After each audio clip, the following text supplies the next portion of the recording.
లష్కర్ ఉద్యమానికి తలసాని సర్వం సిద్ధం చేశారా?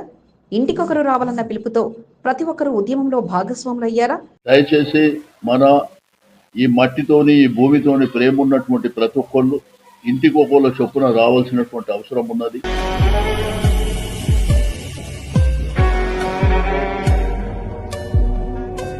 తుగ్లక్ పాలన అంటూ ప్రభుత్వ పాలనను ధిక్కరించిన తలసానికి ప్రజలు, వ్యాపార సంఘాలు మద్దతు ప్రకటిస్తాయా? 220 ఏళ్ల చరిత్రపై తాడో పేడో తేల్చుకోవడానికి లష్కర్ జిల్లా సాధన సమితి 2 ఏళ్ల ప్రయత్నానికి రేపు జరగబోయే శాంతి నిరసన యాత్ర మచ్చుకు ఒక ఉదాహరణగా మారబోతుందా? సికింద్రాబాద్ ని నేను టచ్ చేయలేదంట. మరి ఎందుకు నార్త్ జోన్ ఆఫీస్ మల్కాజిగిరి అయిందో చెప్పవలసినటువంటి అవసరం ఉంది.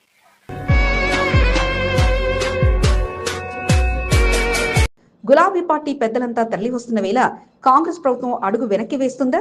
సికింద్రాబాద్ సనత్ నగర్ కంటోన్మెంట్ నేతల సన్నద్ధం అవుతున్న వేళ ఇక శాంతి యాత్ర ఎక్కడి నుంచి ఎక్కడి వరకు సాగనుంది? మనం ఈ ప్రభుత్వం మీద ఒత్తిడి చేయడానికి మనకి ఏకైక మార్గం గాంధేయ మార్గంలో ముందుకెళ్లడం.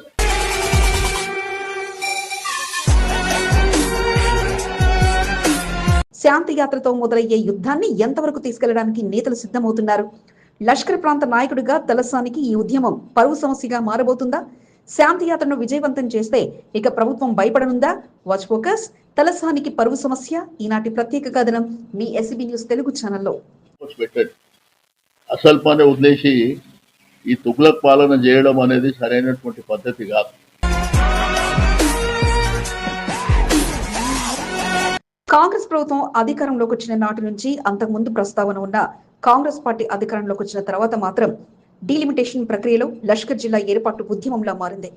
లష్కర్ జిల్లా సాధన సమితి సికింద్రాబాద్ కార్పొరేషన్ ఏర్పాటు కోసం గత 2 ఏళ్లుగా తమ గొంతుకను వినిపిస్తున్న ఫలితం మాత్రం రాకపోగా ఇక డివిజన్ల పెంపు, లష్కర్లోని పలు డివిజన్లు, ప్రాంతాలు మరో ప్రాంతంలో కలవడంతో ఇక సికింద్రాబాద్ చరిత్రను కోల్పోయే అవకాశం ఉండడంతో సికింద్రాబాద్ కార్పొరేషన్ కోరుతూ మాజీ మంత్రి తలసాని శ్రీనివాస్ యాదవ్ తెర మీదకి వచ్చారు.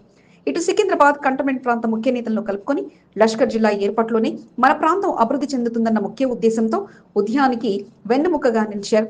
ఇన్నాళ్లు సాగిన ఉద్యమాన్ని తెర మీదకు తెచ్చి సికింద్రాబాద్, హైదరాబాద్ లు జంట నగరాలుగా ఉన్న పేరుతో సికింద్రాబాద్ పేరును తుడిచేసేలా ప్రభుత్వం నిర్ణయం ఉందంటూ పోరాటానికి సిద్ధమయ్యారు. తలసాని పోరాటంతో ఆలోచనలో పడ్డ కాంగ్రెస్ ప్రభుత్వం అసలు సికింద్రాబాద్ ను తాము టచ్ చేయలేదంటూ చెప్పుకొచ్చినా పలు ప్రాంతాలను కలిపిన తీరును ఉదాహరణగా చూపి మరి మీరు చేసిందేమిటి అంటూ నేరుగానే ప్రశ్నించారు. హైదరాబాద్ మున్సిపల్ కార్పొరేషన్ లో యాజిటీస్ ఉన్నాయి. హైదరాబాద్ డిస్టిక్ లోనే సికింద్రాబాద్ ప్రాంతం కూడా ఉంది. నేనేం దాన్ని ముట్టుకోలేదు కదా. గ్రేటర్ హైదరాబాద్ మున్సిపల్ కార్పొరేషన్ అట్లనే యాజిటీస్ ఉంది. తమ ఉద్యమానికి ప్రభుత్వం దిగి వచ్చేలా కార్యాచరణ సైతం సిద్ధం చేసి కార్యక్రమం విజయవంతం జరిగేలా బలాన్ని సైతం కూడగట్టి ముందుకు సాగుతున్నారు. అయితే సికింద్రాబాద్ అస్తిత్వం, సికింద్రాబాద్ ఆత్మ గౌరవానికి సంబంధించినటువంటి అంశంలో సికింద్రాబాద్ కంటోన్మెంట్, సికింద్రాబాద్ పరిసర ప్రాంతాల్లో ఉన్నటువంటి ప్రతి ఒక్కరికి రిక్వెస్ట్ చేసేది ఇంటికి ఒకళ్ళు రండి. జనవరి 17వ తేదీన సికింద్రాబాద్ కార్పొరేషన్ ప్రతిపాదనను డిమాండ్ చేస్తూ శాంతి ర్యాలీకి తలసాని పిలుపునిచ్చారు. ఇప్పటికే ప్రతి ఇంటి నుంచి ఒకరు ర్యాలీతో పాల్గొనాలంటూ తలసాని పిలుపునివ్వగా కార్యక్రమం విజయవంతాన్ని తన భుజాల మీద వేసుకుని నడిపిస్తున్నారు. రేపు ఉదయం సికింద్రాబాద్ రైల్వే స్టేషన్ నుంచి మొదలై అమరవీరుల స్తూపం, క్లాక్ టవర్, ప్యాట్నీ, ప్యారడైజ్ మీదుగా గాంధీజీ మార్గంలో శాంతి ర్యాలీని గాంధీజీ విగ్రహం వరకు నిర్వహించనున్నారు. ఈ కార్యక్రమంలో మాజీ మంత్రి తలసాని అధ్యక్షతన లష్కర్ జిల్లా సాధన సమితి సారథ్యంలో నిర్వహించనుండగా బీఆర్ఎస్ వర్కింగ్ ప్రెసిడెంట్ కేటీఆర్ తో పాటు పలువురు ముఖ్య నేతలు పాల్గొననుండగా పార్టీలకు అతీతంగా నేతలంతా కలిసి రావాలంటూ తలసాని పిలుపునిచ్చారు. రేపు ఉదయం 9 గంటలకు జరగబోయేటువంటి సికింద్రాబాద్ అస్తిత్వం ఆత్మ గౌరవ ర్యాలీ ఏదైతే ఒక శాంతియుతమైనటువంటి ర్యాలీని చేపట్టడానికి రేపు ఉదయం 9 గంటలకు సికింద్రాబాద్ రైల్వే స్టేషన్ మీదుగా Prashanth theatre, clock tower, Patny centre, అదేవిధంగా Manju theatre, Paradise, Gandhi statue వరకు ఈ ర్యాలీ కొనసాగుతుంది. ప్రస్తుత తలసాని మాటలతో సికింద్రాబాద్ నుంచి పద్మారావు అధ్యక్షతన కార్పొరేటర్లు, బీఆర్ఎస్ శ్రేణులు సిద్ధంగా అవుతుండగా కంటోన్మెంట్ లో ఇప్పటికే సమావేశం పెట్టి నేతలకు బూస్టింగ్ అందించగా ఇక సనత్ నగర్ ఆయన మాటలతో తరలించేందుకు నేతలంతా సిద్ధంగా ఉండగా శాంతి ర్యాలీ విజయవంతం ఇప్పుడు ముఖ్యంగా తలసానికి పరువు సమస్యగా మారింది. ఎందుకంటే గతంలో లష్కర్ జిల్లా మాట వినిపించినంతగా పోరాటాలు చేసింది లేకపోగా తలసాని ఇప్పుడు ఇది సవాలుగా తీసుకొని ఉద్యమంగా మార్చి ముందుకు నడిపిస్తుండగా ప్రభుత్వంపై ఒత్తిడి తెచ్చేలా అన్ని బాధ్యతలను ఆయనపైనే వేసుకోగా మరి రేపేం జరగబోతుందో వేచి చూడాలి.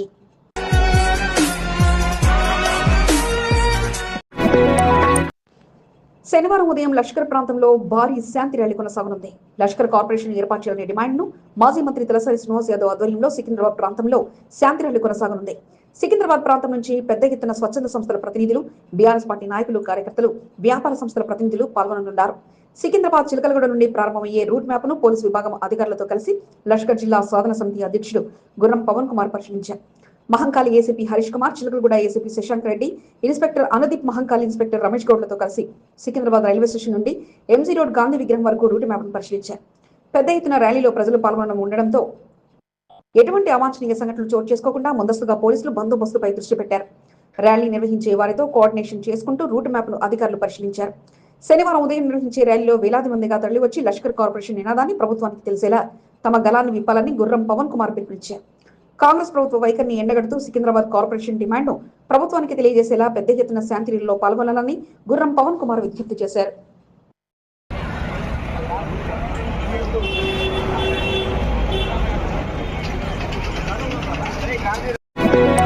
ధర్నాలు చేశారు కానీ దిగి రాలేదు. తిరగబడి నిలదీశారు కానీ స్పందన రాలేదు. అధికారులు 10 రోజులంటూ హామీ ఇచ్చారు కానీ మర్చిపోయారు.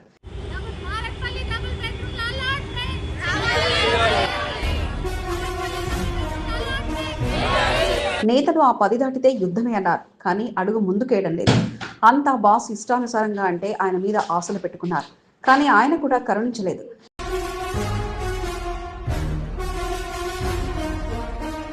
సంక్రాంతికి గృహప్రవేశం ఏంటూ కార్పొరేటర్ ఆశలు పెట్టారు కానీ అది కూడా సాధ్యపడలేదు. ఏళ్లు గడిచిపోతున్నాయి. వృద్ధులు చావుకు దగ్గరవుతున్నారు. కుటుంబాలు విడిపోతున్నాయి. అన్నాదమ్ముల మధ్య బంధుత్వం కన్నా మాకెప్పుడున్న విభేదాలే కారణమవుతున్నాయి కానీ దాని జాడ మాత్రం వారికి కనిపించలేదు.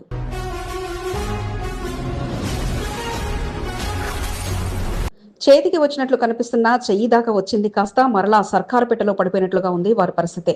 వారొక మెట్టు దిగేందుకు సిద్ధంగా ఉన్న స్థానిక బాస్ నుంచి ఆహ్వానం అందని పరిస్థితి వారిదైతే ఎవరు చెప్పినా ఆ కథకు మాత్రం శుభం కార్డు లేదు అన్న రకంగా మారింది మారడుపల్లి డబుల్ బెడ్రూమ్ల పరిస్థితి.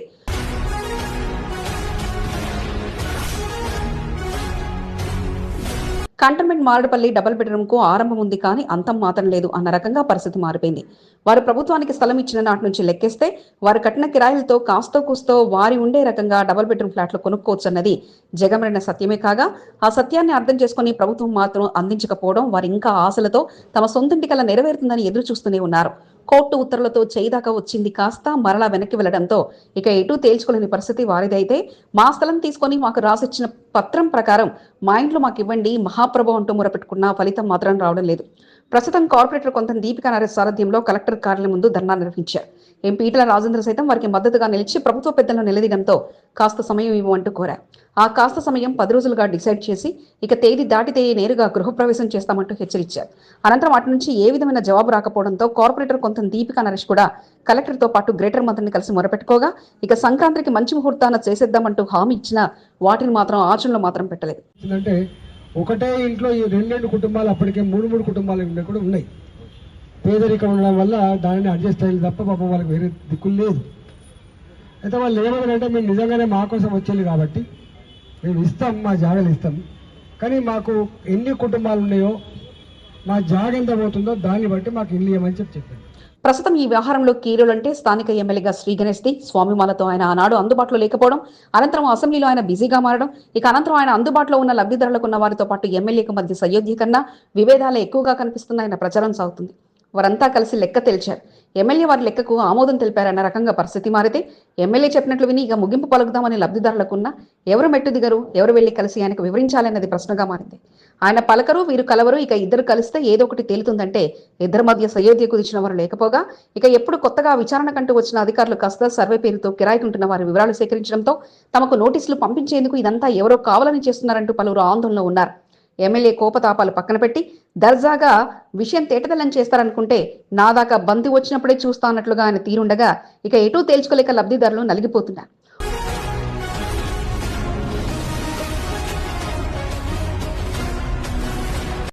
ఉద్యమాలు చేసినా, నిరసనలు తెలిపినా, ఏది చేసినా చివరికి ఇండ్లు కేటాయించాల్సిందే అధికారులే కాగా స్థానిక ఎమ్మెల్యే ఏదో ఒకటి తేతల్లం చేస్తే ఇక రెండో జాబితా సిద్ధం చేస్తానట్లుగా అధికారులు ఉండగా ప్రత్యర్థి పార్టీ నేతలు ఒత్తిడి తెచ్చినా వాయిదా తీర్మానం మీద వాయిదా తీర్మానాలు అన్న రకంగా సాగిపోతూనే ఉండగా ఎవరో ఒకరు మెట్టు దిగితే కానీ ఇద్దరి మధ్య సయోధ్య కుదిరే అవకాశం ఉండగా ఇక అది లేనిదే ఇది టీవీ సీరియల్ అన్న రకంగా సాగిపోయే అవకాశాలు ఎక్కువగా కనిపిస్తుండడం విశేషం.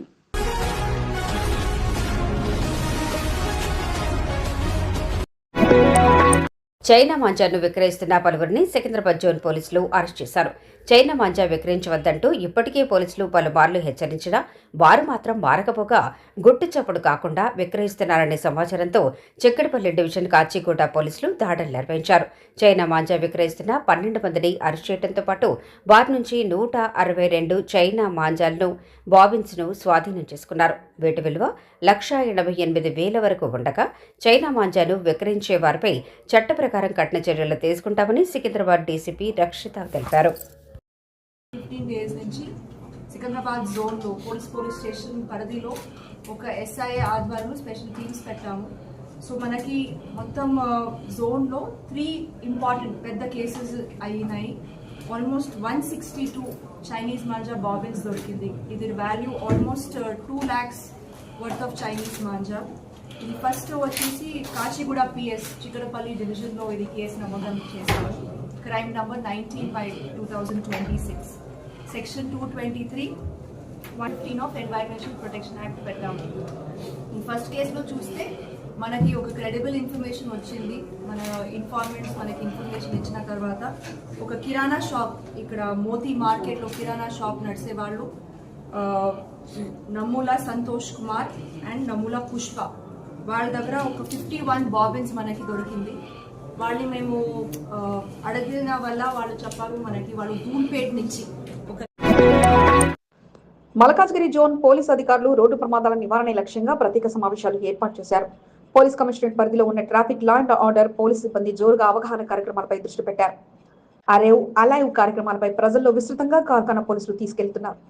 ఏసీబీ రమేష్ సారథ్యంలో సిఐ అనురాధ నేతృత్వంలో ట్రాఫిక్ పోలీస్ సిబ్బందితో కలిసి అవగాహన కార్యక్రమాన్ని నిర్వహించారు. ట్రాఫిక్ రూల్స్ పాటించాలని సూచించారు. చిన్న నిర్లక్ష్యం పెద్ద ప్రమాదానికి కారణమవుతున్నాయని, సిగ్నల్స్ వద్ద ట్రాఫిక్ రూల్స్ అధిగమించవద్దని సిఐ అనురాధ సూచించారు. స్క్రీన్ పై ప్రమాదాలు జరుగుతున్న విధానంపై అవగాహన కల్పించడంతో పాటు జాగ్రత్తలు, ట్రాఫిక్ రూల్స్ పై పోలీసులు విస్తృత అవగాహన కల్పించారు. అలైవ్ కార్యక్రమాన్ని విస్తృతంగా ప్రజల్లోకి తీసుకెళ్లాలన్న బొల్లారం పోలీసు అధికారులు 2వ రోజు అవగాహన కార్యక్రమాన్ని నిర్వహించారు. రోడ్డు భద్రత అవగాహన కార్యక్రమంలో భాగంగా బొల్లారం సిఐ రవికుమార్ సారథ్యంలో అవగాహన కార్యక్రమాన్ని శుక్రవారం నిర్వహించారు. రహదారుల భద్రతపై విస్తృతంగా అవగాహన కల్పించారు. వాహనాలు నడిపే ప్రతి ఒక్కరూ కంపల్సరీగా ట్రాఫిక్ రూల్స్ పాటించాలని సిఐ రవికుమార్ సూచించారు. బొల్లారం పోలీస్ స్టేషన్ సిబ్బంది సైతం ప్రతిజ్ఞా కార్యక్రమాన్ని నిర్వహించి రోడ్డు భద్రతపై ప్రతిజ్ఞ చేశారు. సురక్షితమైన డ్రైవింగ్ చేయాలంటే రోడ్డు భద్రతను తప్పనిసరిగా పాటించాలని సూచించారు.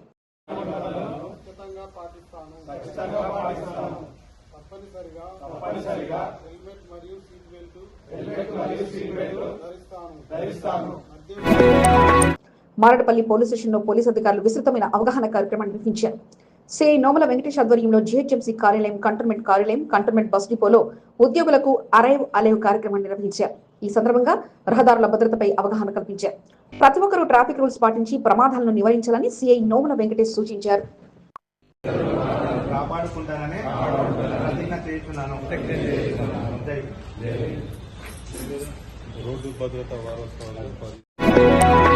సంక్రాంతి పండుగను పురస్కరించుకుని బోర్డు నామినేటెడ్ సభ్యురాలు Bhanika Narmada Mallikarjun cantonment board CEO Arvind Kumar ద్వివేదిని మర్యాదపూర్వకంగా కలిశారు. పుష్పగుచ్చాలు అందజేసి సాల్వాతో సత్కరించి శుభాకాంక్షలను వారు తెలిపారు. 303 కోట్ల రూపాయలతో కంటోన్మెంట్లో నిర్వహించబోయే పలు అభివృద్ధి పనులపై సీఈఓతో భానిక నర్మదా మల్లికార్జున్ చర్చించారు. కంటోన్మెంట్ బోర్డు అభివృద్ధికి 303 కోట్లు ఎంతో కీలకమని, ప్రతి పైసా కంటోన్మెంట్ ప్రజలకు ఉపయోగపడేలా ఖర్చు చేయడం జరుగుతుందని భానిక నర్మదా మల్లికార్జున్ తెలిపారు. एक बार अप्रूवल हो जाता है तो definitely they go for tender के बाद ठीक है ना, हम लोग कोशिश करेंगे बरसात के पहले कुछ काम शुरू करें और बाकी जहाँ समस्याएं हैं वहाँ डिफिकल्टी वगैरह जो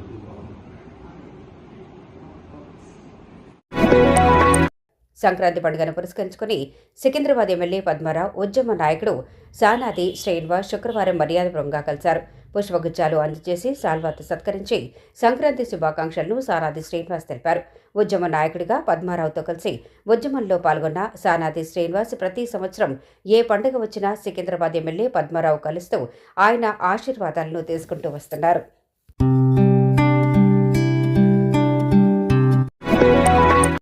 మోండా డివిజన్ శివాజీనగర్లోని రంగనాథస్వామి దేవాలయంలో గోదాదేవి నోము పూజా కార్యక్రమాలు అంగరంగ వైభవంగా జరిగాయి. రంగనాథస్వామి కళ్యాణ మహోత్సవం అనంతరం నోము కార్యక్రమాన్ని నిర్వహిస్తుంటారు. భక్తులు పెద్ద సంఖ్యలో తరలివచ్చి పూజా కార్యక్రమాల్లో పాల్గొన్నారు. మోండా డివిజన్ కార్పొరేటర్ కొంత దీప్ నరేష్ దంపతులు గోదాదేవి నోము పూజా కార్యక్రమంలో పాల్గొన్నారు. అనంతరం అమ్మవారికి ఒడిబియ్యాన్ని సమర్పించారు. భక్తి శ్రద్ధల మధ్య పూజా కార్యక్రమాలు కొనసాగాయి. అత్యంత వైభవంగా రంగనాథ స్వామి ఆలయంలో పూజా కార్యక్రమాలు కొనసాగటం పట్ల కార్పొరేటర్ కొంత దీప్ నరేష్ సంతోషాన్ని వ్యక్తం చేశారు. ఈ కార్యక్రమంలో కావ్య, లక్ష్మి, నీల్మతో పాటు పలువురు పాల్గొన్నారు.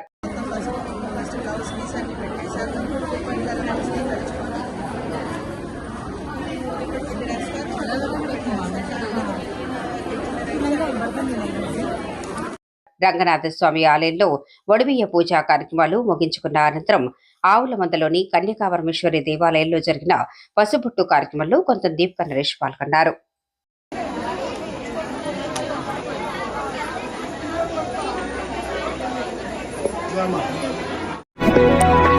సంక్రాంతిని పురస్కరించుకుని cantonment board CEO Arvind Kumar ద్వివేదిని బోర్డు మాజీ ఉపాధ్యక్షుడు జంపన ప్రతాప్ మర్యాదపూర్వకంగా కలిశారు. బోర్డు కార్యాలయంలో సీఈఓను మర్యాదపూర్వకంగా కలవడంతో పాటు విషయాలపై జంపన ప్రతాప్ చర్చించారు. బోర్డు సీఈఓకు శుభాకాంక్షలు తెలుపుతూ స్వీట్ బాక్స్ ను అందించడంతో పాటు శాల్వా కప్పి సన్మానించారు. నూతన సంవత్సరం కంటోన్మెంట్ బోర్డుకు ఎటువంటి సమస్యలు లేకుండా విజయపథంలో అభివృద్ధితో ముందుకు సాగాలని కోరుకున్నట్లు జంపన్న సీఈఓకు తెలియజేశారు. పలు సమస్యలను ఆయన దృష్టికి తీసుకెళ్లడంతో పాటు త్వరితగతిన సమస్యల పరిష్కారానికి కృషి చేయాలంటూ విన్నవించారు. సంక్రాంతి శుభాకాంక్షలు తెలియజేసిన వారిలో భట్తో పాటు పలువురు పాల్గొన్నారు.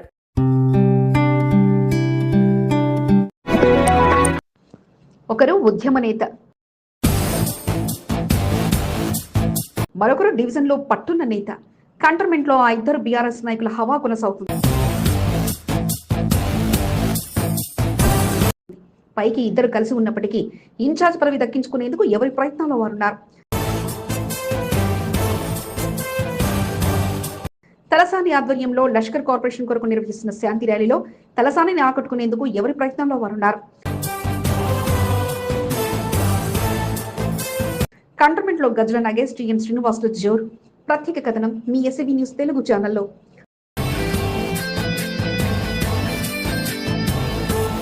సికింద్రాబాద్ కంటోన్మెంట్ నియోజకవర్గానికి టీఆర్ఎస్ పార్టీ నుంచి ఇన్ఛార్జ్ పదవిని కార్పొరేషన్ మాజీ చైర్మన్ గజ్జల నాగేష్, మన్నె క్రిషాంక్, బోర్డు మాజీ ఉపాధ్యక్షుడు జక్ల మహేష్ రెడ్డి, బోయిన్పల్లి మార్కెట్ యార్డ్ మాజీ చైర్మన్ టీఎం శ్రీనివాసులు పోటీ పడుతున్నారు. ఇన్ఛార్జ్ పదవిని దక్కించుకునేందుకు ఎవరి ప్రయత్నాలు వారున్నారు. మెరల్ డెవలప్మెంట్ కార్పొరేషన్ మాజీ chairman Manne Krishank cantonment in charge పదవిని ఆశిస్తున్నప్పటికీ అందరితో కలవలేకపోతున్నారు. తన రూటే సపరేట్ అన్నట్టుగా క్రిషాంక్ వ్యవహారం ఉంది. బీఆర్ఎస్ వర్కింగ్ ప్రెసిడెంట్ కేటీఆర్ కు సన్నిహితుడిగా ఉండడంతో పాటు ప్రతిరోజు రాష్ట్ర రాజకీయాల్లో కీలకమైన వ్యక్తిగా బీఆర్ఎస్ భవన్ కేంద్రంగా రాష్ట్ర ప్రభుత్వం విమర్శలు చేస్తూ రాష్ట్ర రాజకీయాల్లో బిజీగా క్రిషాంక్ ఉన్నారు. అప్పుడప్పుడు కంటోన్మెంట్ నియోజకవర్గానికి సంబంధించిన అంశాలపై విలేకరుల సమావేశాలు ఏర్పాటు చేస్తూ అధికార పార్టీతో పాటు నామినేటెడ్ సభ్యులపై విమర్శలు చేస్తూ వస్తున్నారు. కంటోన్మెంట్ కు సంబంధించిన కార్యక్రమాలు మాత్రం ఆయన అంతగా ఆసక్తి కనబరచడం లేదు. బోర్డు మాజీ ఉపాధ్యక్షుడు జక్ల మహేష్ రెడ్డి అప్పుడు అంతే ఇప్పుడు అంతే అన్నట్లుగా ముందుకు సాగుతున్నారు. బోర్డు మాజీ సభ్యులతో కలిసి కార్యక్రమంలో పాల్గొంటూ తనకు బలం బలగం బోర్డు మాజీలేనని చాటి చెప్తున్నారు. ఇన్ఛార్జ్ పదవి దక్కితే కంటోన్మెంట్ లో టీఆర్ఎస్ లో పూర్వ వైభవాన్ని తీసుకురాగలుగుతామన్న నమ్మకాన్ని మహేశ్వర్ రెడ్డి వ్యక్తం చేస్తున్నారు. మరి శ్రీనివాస్ యాదవ్ గారు మనకు తెలుసు, సుపరిచితులు. నాకు తెలిసి నేను చూసినప్పుడు 94 వాళ్ళు గెలిచినప్పటి నుంచి నేను వాళ్ళు చూస్తా ఉన్నాను. ఎప్పటికప్పటికి సికింద్రాబాద్ ప్రజలకు అలాగే కంటోన్మెంట్ ప్రజలకు ఎప్పుడు అండగా ఉంటుండే. ఏ విషయం వచ్చినా బేవరేజెస్ కార్పొరేషన్ మాజీ చైర్మన్ గజల్ నగేష్ స్పీడ్ పెంచారు. ఇన్ఛార్జ్ పదవి తనకే దక్కుతుందన్న నమ్మకంతో నగేష్ ఉన్నారు. దీంతోడు మాజీ మంత్రి తలసాని శ్రీనివాస్ యాదవ్ సైతం గజల నగేష్ కు అధిక ప్రాధాన్యత కల్పిస్తుండటంతో అంది వచ్చిన అవకాశాన్ని సద్వినియోగం చేసుకుంటూ తలసాని వద్ద తన మార్కును బదిలీ చేసుకున్నారు. మరి సికింద్రాబాద్ పేరునే ఇంత మంచి మధురమైన పేరుని రూపుమాపడానికి పెద్ద కుట్ర జరుగుతుంది. ఈ కుట్రను తిప్పికొట్టడానికే ఈ కార్యక్రమాన్ని మా తలసాని సీనన్న, మరి పద్మారావు గౌడ్ గారు, మరి అభిమానులు అందరి నాయకత్వంలో మరి ముందుకెళ్తున్నాం. బోయిన్పల్లి మార్కెట్ యార్డ్ మాజీ చైర్మన్ జిఎన్ శ్రీనివాస్ సైతం ఇన్ఛార్జ్ పదవిని ఆశిస్తున్నారు. ప్రస్తుతం కంటోన్మెంట్ లో ఉన్న బీఆర్ఎస్ నాయకులతో పోల్చుకుంటే తనకంటూ ఓ ప్రత్యేక కేడర్ను టీఎన్ శ్రీనివాస్ ఏర్పరచుకున్నారు. పార్టీకి సంబంధించిన ఏ కార్యక్రమాలున్నా తన క్యాడర్తో టీఎన్ శ్రీనివాస్ ప్రత్యక్షమవుతున్నారు. తలసాని దృష్టిని ఆకట్టుకునేందుకు టీఎన్ 1-4 సార్లు తన క్యాడర్ పరిచయం చేస్తూ తలసానిని ఆకట్టుకునే ప్రయత్నంలో చేయనున్నారు. గజల నగేష్ సైతం టీఎన్ మద్దతు తీసుకుని పలు కార్యక్రమాల్లో ఇద్దరు కలిసికట్టుగా పాల్గొంటూ వస్తున్నారు. ఇద్దరు కలిసికట్టుగా ఉన్నట్లుగా కనిపించినప్పటికీ ఇన్ఛార్జ్ పదవి కొరకు ఎవరి ప్రయత్నాల్లో వారుండడం విశేషం. ఇతరులు ఎవరికి అవకాశం దక్కకపోతుందా అన్న ఆశతో వారున్నారు. మరి నిన్న తలసాని సీనన్న గారు చెప్పడం జరిగింది. కాన్స్టిట్యూన్సీలో కార్యకర్తలు రావడానికి మరి చాలా అందరూ కూడా కృతజ్ఞతలు తెలుపుతున్నాను. అదేవిధంగా మరి స్టేజ్ పై ఉన్నటువంటి మాజీ ఉపాధ్యక్షులు మా మహేశ్వర్ రెడ్డి గారు, మరి మాజీ చైర్మన్ గజల. కంటోన్మెంట్ రాజకీయాల్లో తలసాని శ్రీనివాస్ యాదవ్ కీలకమైన నాయకుడిగా ఉన్నారు. దీంతో తలసాని దృష్టిలో పడేందుకు ఎవరి ప్రయత్నంలో వారున్నారు. ఒకరు కేటీఆర్ ఉన్నారన్న భరోసా ఉండగా, మరొకరు బోటు మాచులు తన పక్షాన ఉన్నారన్న భరోసాగా ఉండగా, ఇంకొకరు ఉద్యమ నాయకుడిగా రానున్న రోజుల్లో తనకు అవకాశం ఉన్నట్లుగా భరోసాగా ఉన్నారు.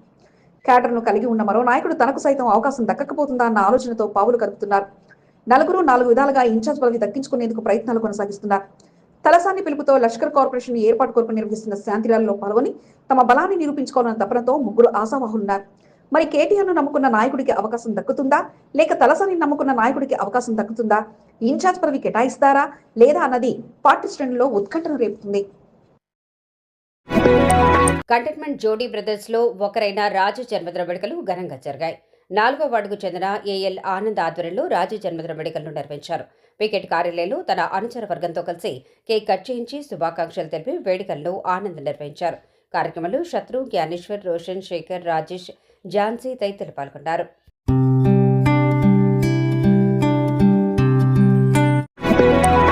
సంక్రాంతి సంబరాలు ఎన్టీఆర్ స్టేడియంలో జరిగిన కైట్ ఫెస్టివల్లో సికింద్రాబాద్ బీజేపీ నాయకులు పాల్గొన్నారు. బీజేపీ ఆధ్వర్యంలో కైట్ ఫెస్టివల్ను గురువారం నిర్వహించారు. మాజీ గవర్నర్ బండారు దత్తాత్రేయ, రాష్ట్ర అధ్యక్షుడు రామచంద్రరావు పాల్గొన్నారు. బీజేపీ రాష్ట్ర నాయకుడు రవిప్రసాద్ గౌడ్ తన టీం సభ్యులతో కలిసి వారిని కలిశారు. స్వీట్ తినిపించి సంక్రాంతి పండుగ శుభాకాంక్షలు రవిప్రసాద్ తెలిపారు. వారితో కలిసి పతంగులు ఎగురవేస్తూ ఘనంగా సంక్రాంతి వేడుకలను రవిప్రసాద్ జరుపుకున్నారు. అజయ్, వెంకట్, చైతన్య, సంపత్ తదితరులు పాల్గొన్నారు.